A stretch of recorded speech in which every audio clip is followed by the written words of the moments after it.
From year 1 to year 2 for any player is a huge, usually you make a big jump. Because there's so many unknowns when you come in here. You can talk to these young rookies that are going through rookie meetings and they don't know their way around to a Tim Hortons or, shortcuts to the stadium. All the little things that you take for granted, it's all new to those guys. And then on top of that, you're playing a pretty difficult position, both physically and mentally, and you have so many things growing through your head. I was just talking about this to Tyree after practice the other day. You're going to lead, and you got to do this, and you got to do this, and heck, some of these guys can't even get the play call out just yet. So Josh's understanding of what we try to do here, and his input too. It's a give and take. I got a lot of respect for him, and I really appreciate coaching him. He's grown mentally, physically, off the field, on the field as a leader. And again, it's a short time. We've only had 3 OTAs, and back to phase 1, he's been really helpful for all the new guys, whether it's the rookies, whether it's the guys we signed, trying to build relationships with them and grow off the field as well as on the field. Brian, as much as you can from providing detail, what's the approach like for year 2 versus the rookie in year 1 of Josh Allen? What are now that you have had a whole year of him, and specific things maybe you address with him now? Sure. Well, you got to think too. Back last year, Josh was taking reps with the 3s a bunch, and then he was taking reps with some of the 2s and some of the 1s, and to build camaraderie and consistency, particularly in the passing game, you'd like to throw to the guys you're going to throw to as many times as you can. So I think having him out there obviously is very helpful because he's going with the 1s for the most part. And again, we don't have a depth chart, but the guys that he's working with, some of the new guys like Smoke and Zay and those guys, I think that's really beneficial for him because he's taking reps with a lot of guys that he'll be working throughout with the summer. Brian, how much does a quarterback in his second year need to take more command, add to that the presence of leadership and adopt that to build upon, after swimming through his first season? How much does a quarterback need to do that, and how much do you need to see that from him? That's the nature of playing that position. Is going out there and able to compete at a high level and also being a good leader, whether that's, again, off the field or on the field. And Josh is going to lead how Josh leads. I don't think you can take any cookie-cutter example of leadership and say this is the way you have to lead. I think Josh is a good leader. I think the guys, and you can ask those guys, but I think they respect both his work ethic and his ability and his command in the huddle. And we just got to keep growing that and building it with him. But he's done a good job. Are there specific? Go ahead. From what we see this, shucks, I just want to win kind of guy, which is the way he's been, for mostly that. Have you seen him change and maybe hone his message in some ways? Yeah, well, that's a good thing to have, is just a win method. You want that from your quarterback. But his preparation habits, even how he is around the building, with all facets of the building, from the training staff to the cafeteria workers to the people in the weight room to the equipment guys. It's not just the players. He's quote unquote the face of a franchise. And there's a lot that goes with that, particularly when you're a young guy and picked as high as he did. I think that his mindset though is to get better every day, and he's got a good leadership, good ability. He's a good guy to work with. I'm happy we have him. Are there specific ways, and if you could explain what they are, to address where you didn't see the accuracy and the accuracy questions that have come up with him consistently from improving his completion percentage? What are, besides people catching the ball and other people who contribute to that percentage, his contribution to that? What can you address to improve that? Sure, Vic. I think that the more reps we get, the better off it is for him. And that's just not out there on a 7-on-7 or a team skelly or a perimeter period. That's routes on air that we've been doing since phase 1 and phase 2, and making a move off the spot and reset. ball location on, underneath throws where we got a better opportunity to catch and run. And it's not just catching the ball for the skill guys, it's making sure the skill guys are in the right spot doing the right thing when they're supposed to do it too. A yard off here or there can be a big difference in the throw. So, we've been working on it. Josh has been working on it very diligently along with Matt and Tyree, and we'll keep at it. Cross injury kind of changed the dynamic of the tight end position a little bit. What have you seen, early on here in OTAs? Yeah, whatever happens, it's kind of good for you. It's not good to not have anybody out there. You'd like everybody that you sign to be out there. You'd like all the young guys to be out there, all the old guys to be out there. But that's your job as a coach, is to go ahead and adjust, and whether it's a different personnel grouping or use a different guy in a different spot. I think Rob does a good job with all those guys. Obviously, we have a couple of young guys that we selected in the draft, and then we brought on Lee. It's a good group to work with. Again, it's a tough break for Croft, but we'll just keep on grinding away. Hey Brian, when Josh left here in January, what did you send him away with in terms of, look, do these things in the offseason, and then he goes and works with Jordan Palmer? Sure. The second part of this is, were you in contact with Palmer to help set a plan for Josh? Yeah, I think we spoke, at the end of whenever it was, whatever month that was, in terms of some of the things that we wanted to try to get accomplished. Have a lot of respect for Jordan and what Josh does. And Josh goes out there, and unfortunately the rules are the rules out there. They're out there, working on, look, you can only do so many different drills with so many different people. Jordan does a good job with him.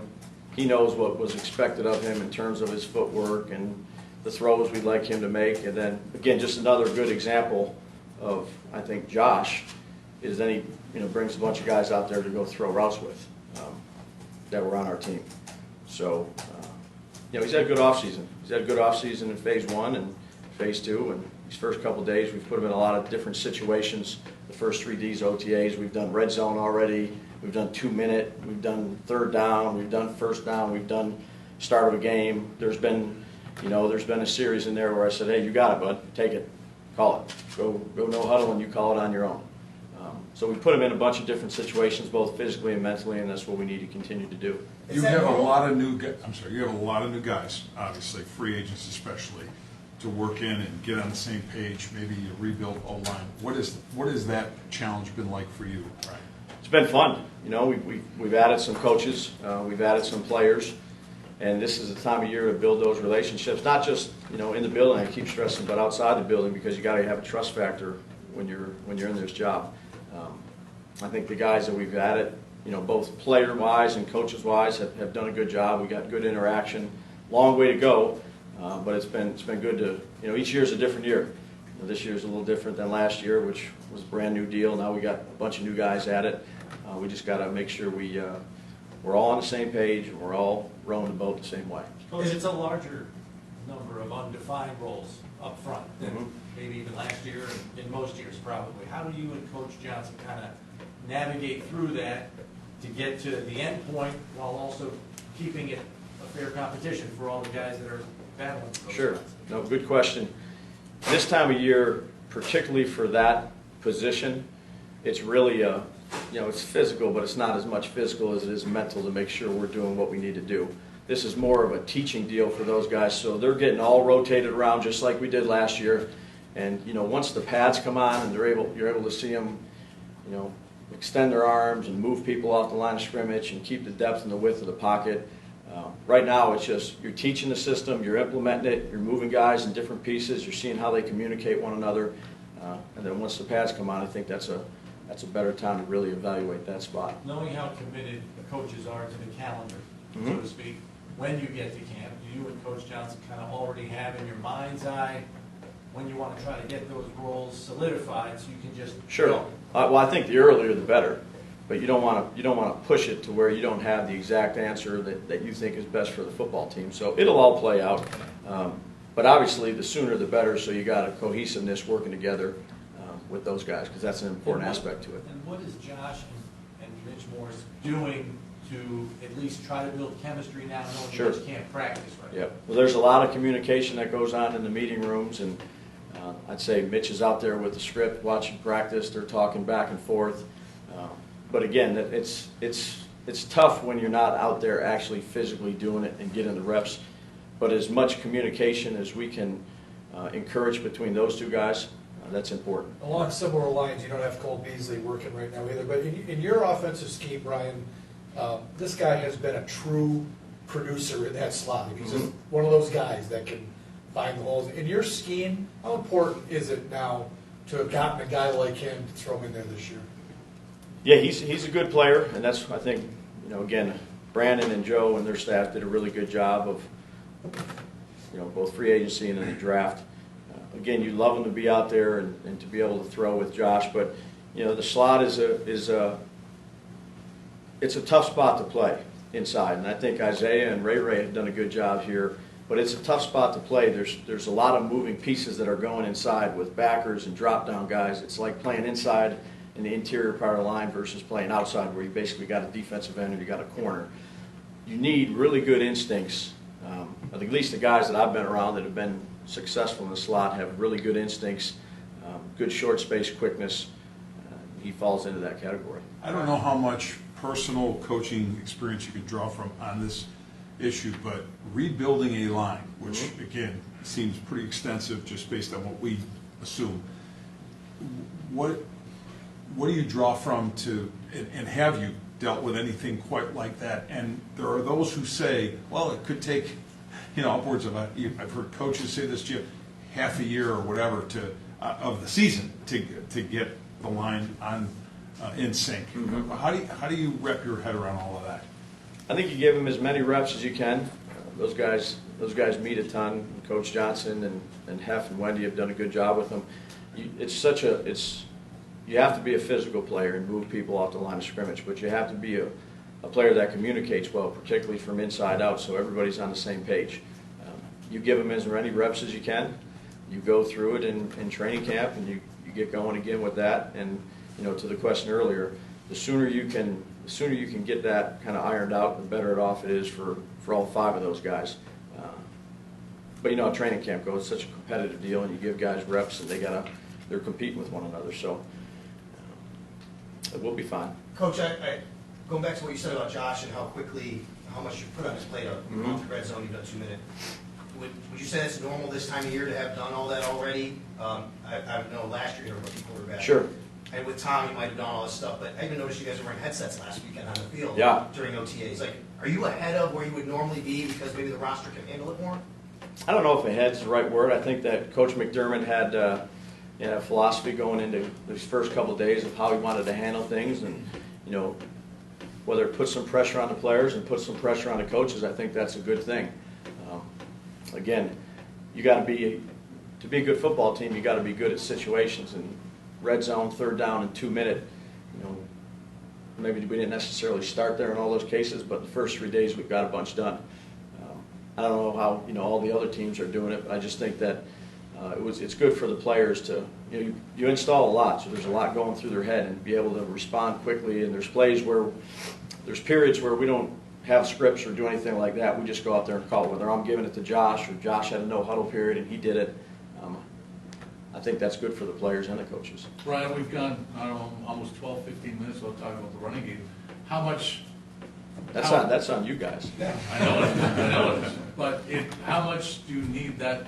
Was it acceptable what happened last year, and how much do you need that to be better to take the load off everybody in some ways? I think to run the ball, sure, we got to be a better running football team.